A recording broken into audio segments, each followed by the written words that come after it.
Hello, in front of me I've got H10 Plus Smart TV box. In this video I'll show you how to find and manage display settings.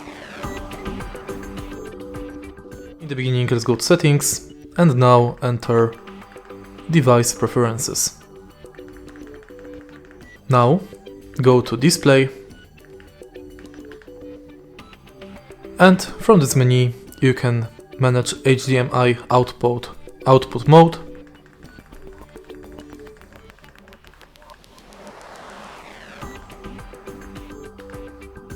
You can change screen percent.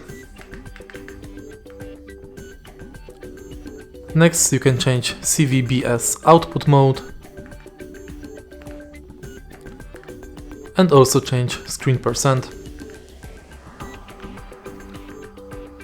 Then you can change HDMI color space and depth, TV HDR mode, and in the end you can change screen orientation.